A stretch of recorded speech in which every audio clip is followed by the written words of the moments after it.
భారతీయ సినీ ప్రపంచంలో తనకంటూ ప్రత్యేకమైన స్థానం సంపాదించిన గొప్ప నటుడు.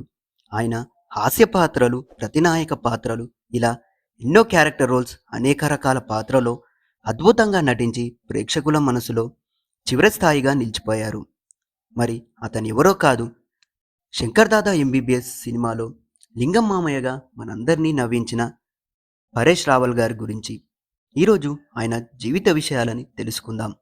పరేష్ రావల్ గారు 1955 మే 30న భారతదేశంలోని ముంబై నగరంలో జన్మించారు. ఆయన గుజరాతీ కుటుంబానికి చెందినవారు. చిన్నప్పటి నుంచే నటనపై ఆసక్తి ఉండేది. చదువులో కూడా మంచి ప్రతిభ కనబరిచారు. ఆయన ముంబైలోని నార్సేమ్ మోంజే కాలేజీ నుండి పట్టా పొందారు. కాలేజీ రోజుల నుంచే థియేటర్లో పాల్గొనడం ప్రారంభించారు. నాటకాల ద్వారా తన నటనను మెరుగుపరుచుకుంటూ ప్రేక్షకులను ఆకట్టుకునే శైలి అలవాటు చేసుకున్నారు. ఈ రంగంలో ఉన్న అనుభవమే ఆయనను సినీ ప్రపంచంలోకి తీసుకెళ్ళింది. పరేష్ రావల్ గారు 1980లలో బాలీవుడ్లో అడుగుపెట్టారు. ఆయన మొదటి సినిమాలు పెద్దగా గుర్తింపు పొందకపోయినా ఆయన నటన మాత్రం దర్శకుల దృష్టిని ఆకర్షించింది. ముఖ్యంగా ప్రతినాయక పాత్రలో ఆయన తనదైన ముద్ర వేశారు. 1986లో వచ్చిన నామ్ సినిమా ద్వారా ఆయనకు గుర్తింపు వచ్చింది. ఆ తర్వాత వరుసగా విలన్ పాత్రలు నటించి మంచి పేరు తెచ్చుకున్నారు. ఆయన నటించిన విలన్ పాత్రలు చాలా సహజంగా ఉండేది. విలన్గా ఎన్నో విజయాలను అందుకున్నారు. 1990లలో పరేష్ రావల్ బాలీవుడ్లో ప్రముఖ విలన్గా ఎదిగారు. ఆయన నటించిన కొన్ని ముఖ్యమైన సినిమాలు కబ్జా, రామ్ లఖన్, బాజీ. ఈ సినిమాలో ఆయన చూపిన నటన చాలా గంభీరంగా, భయంకరంగా ఉండేది. ప్రేక్షకులు ఆయనను నిజంగానే విలన్గా భావించేంతగా ఆయన పాత్రలు మునిగిపోయేవారు. విలన్ పాత్రలలో గుర్తింపు పొందిన పరేష్ రావల్ ఆ తర్వాత కామెడీ వైపు మలుపు తిరిగారు. ఇది ఆయన కెరియర్లోనే ఒక పెద్ద మలుపు.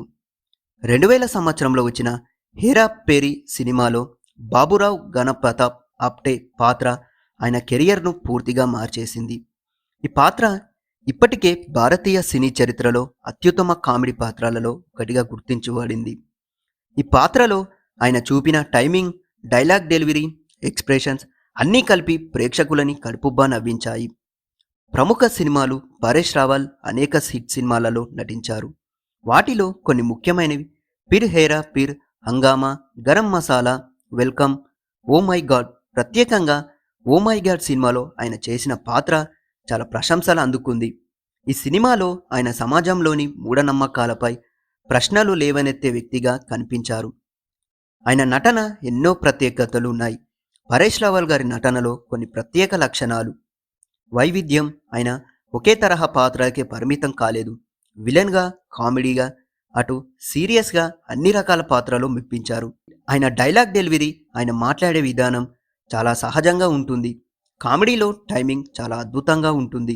ముఖభావాలతోనే ప్రేక్షకులని నవ్వించగలిగే శక్తి ఆయనకుంది. ఎన్నో పురస్కారాలను ఆయన అందుకున్నారు. పరేష్ రావల్ గారు తన కెరియర్లోనే అనేక అవార్డులు, రివార్డులు అందుకున్నారు. National film best supporting actor, Filmfare అవార్డులు, పద్మశ్రీ అవార్డులు. పరేష్ రావల్ నటుడిగానే కాకుండా రాజకీయ నాయకుడిగా కూడా సేవలు అందించారు. ఆయన భారతీయ జనతా పార్టీ బీజేపీ సభ్యుడిగా రాజకీయాల్లోకి ప్రవేశించారు. 2014లో ఆయన లోక్సభ ఎంపీగా ఎన్నికయ్యారు. ప్రజాసేవలో కూడా తన పాత్రను సమర్థంగా నిర్వర్తించారు. పరేష్ రావల్ భార్య పేరు స్వరూప సంపత్. ఆమె కూడా ఒక మంచి నటి. ఈ దంపతులకు 2 కుమారులు ఉన్నారు. ఆయన కుటుంబ జీవితం చాలా సాదాసీదాగా ఉండేది. నటనతో పాటు కుటుంబాన్ని కూడా సమానంగా చూసుకుంటారు. ప్రభావం మరియు వారసత్వం. పరేష్ రావల్ గారు భారతీయ సినీ పరిశ్రమలో ఒక ప్రత్యేక స్థానాన్ని సంపాదించారు. ఆయన నటన కొత్త తరానికి ఒక మార్గదర్శకం. కామెడీ నటులకు ఆయన ఒక ప్రేరణ. క్యారెక్టర్ నటనలో ఒక స్కూల్ లాంటి వ్యక్తి. విలన్ పాత్రలో సహజత్వానికి ఉదాహరణ. పరేష్ రావల్ ఒక సాధారణ నటుడు కాదు, ఆయన ఒక సంపూర్ణ కళాకారుడు. తన కృషి, ప్రతిభతోనే బాలీవుడ్ లో చెరగని ముద్ర వేశారు. విలన్ గా మొదలై కామెడీ కింగ్ గా ఎదిగి ఆ తర్వాత సీరియస్ పాత్రలలో కూడా మెప్పించడం ఆయన ప్రత్యేకత. ఆయన ప్రయాణం మనకు ఒక గుణపాఠం. ప్రతిభ ఉంటే, కష్టపడితే, మార్పులను అంగీకరిస్తే ఏ రంగంలోనైనా శిఖరాన్ని చేరవచ్చు. మరి పరేష్ రావల్ గారి గురించి మీ ఒపీనియన్ ఏంటో మా కామెంట్ బాక్స్లో చెప్పండి. మరిన్ని మూవీ రిలేటెడ్ మరియు తెలుగు సినిమా రివ్యూల కోసం మా 70mm పోస్టర్ ఛానల్ని సబ్స్క్రైబ్ చేసుకోండి. Thank you.